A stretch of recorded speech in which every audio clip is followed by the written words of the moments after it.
వరుస సమావేశాలతో బీఆర్ఎస్ జోరు మీదుంది. BRS party assembly నియోజకవర్గ విస్తృత స్థాయి సమావేశాలు నేటి నుంచి ప్రారంభం కానున్నాయి.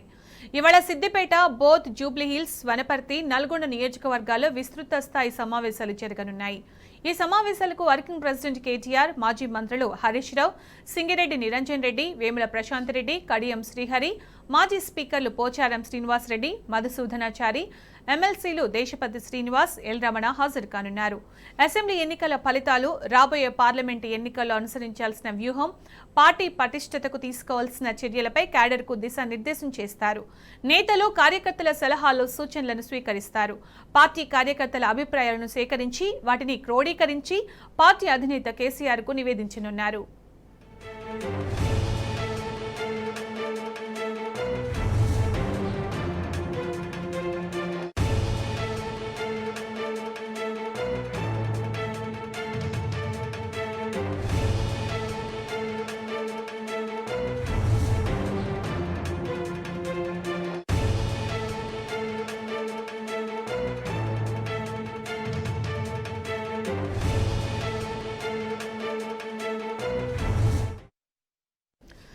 ఇవాళ నల్గొండ బీఆర్ఎస్ అసెంబ్లీ నియోజకవర్గ విస్తృత స్థాయి సమావేశం జరగనుంది. దీనిపై మరింత సమాచారం మా ప్రతినిధి రాము అందిస్తారు. రాము, అప్డేట్స్ ఏంటి రాము? ఈ రోజు నల్గొండ అసెంబ్లీ నియోజకవర్గ స్థాయి విస్తృత సమావేశాన్ని నిర్వహిస్తా ఉంది బీఆర్ఎస్ పార్టీ.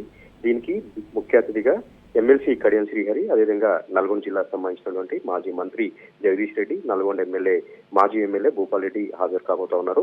నియోజకవర్గం ఉన్నటువంటి ప్రతి బూత్ నుంచి కూడా దాదాపు 10 మంది కార్యకర్తలు ఇక్కడికి తరలి వచ్చేలాగా భారీగా ఏర్పాటు చేయడం జరిగింది. ఇప్పటికే పార్లమెంటు సన్నాహక సమావేశాలను విజయవంతంగా పూర్తి చేసుకున్న బీఆర్ఎస్ పార్టీ నియోజకవర్గాల వారిగా క్షేత్రస్థాయిలో ఆయా ప్రాంతాలకే వెళ్లి కార్యకర్తల ఫీడ్బ్యాక్ తెలుసుకోబోతా ఉన్నారు. కార్యకర్తల సూచనలు, సలహాలు కూడా తీసుకోబోతా ఉన్నారు. మొన్నటి ఎన్నికల్లో పోలింగ్ సరళి ఏ విధంగా జరిగింది, మొన్న జరిగినటువంటి ఎన్నికల్లో ఏ వర్గాలు ఏ పార్టీకి మద్దతు తెలిపాయి, ఏ గ్రామాలలో మనకు అత్యధికంగా మెజార్టీ వచ్చింది, ఏ గ్రామాలలో ఆ మెజార్టీ తక్కువ వచ్చింది అనేది కూడా కూలంకషంగా లోతుగా కార్యకర్తలతో, బూత్ స్థాయి కార్యకర్తలతో కలిసి ఈ రోజు ఒక సన్నాహక సమావేశం కూడా నిర్వహిస్తా ఉన్నారు. కార్యకర్తలు జోష్ మనకు కనపడతా ఉంది. ప్రతి కూడా చాలా ఉత్సాహంగా తరలి వస్తా ఉన్నారు.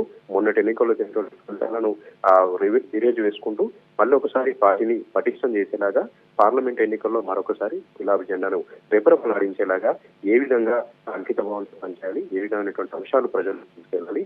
ఇప్పుడున్నటువంటి కాంగ్రెస్ పార్టీ అతి కొద్ది కాలంలోనే అన్ని వర్గాలను దూరం చేసుకుంటుంది.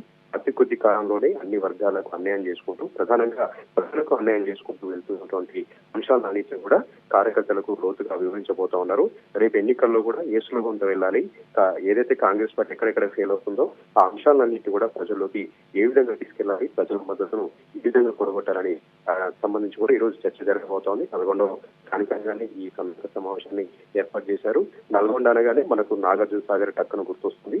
ఈ నాగార్జున సాగర్ ప్రాజెక్టును కూడా కేఆర్ఎంబి పరిధిలోకి తీసుకొచ్చి కేంద్రం పరిధిలోకి ఇక్కడ ఉన్నటువంటి హక్కులన్నింటినీ కూడా కేంద్రం పరిధిలోకి ఏ విధంగా తీసుకెళ్తుంది, సాగర్ ఆయకట్టంలో కూడా రేపు ఏ విధంగా ఆగం కాబోతా ఉంది, ఆయకట్టు రైతులు, కార్యకర్తలు కూడా ఏ విధంగా చాలా అప్రమత్తంగా ఉండాలి, ఏ విధంగా పోరాటం చేయాలన్నటువంటి అంశాలను కూడా ఈ రోజు దిశానిర్దేశం చేయబోతా ఉన్నారు. కార్యకర్తలతో చర్చించబోతా ఉన్నారు. సమాలోచనలు కూడా జరగబోతా ఉన్నాయి. మొత్తంగా మరికొద్దిసేపట్లో ఈ సమావేశం ప్రారంభం కాబోతోంది. కార్యకర్తలు అయితే ఉత్సాహం మనకి ఇక్కడ కనపడతా ఉంది.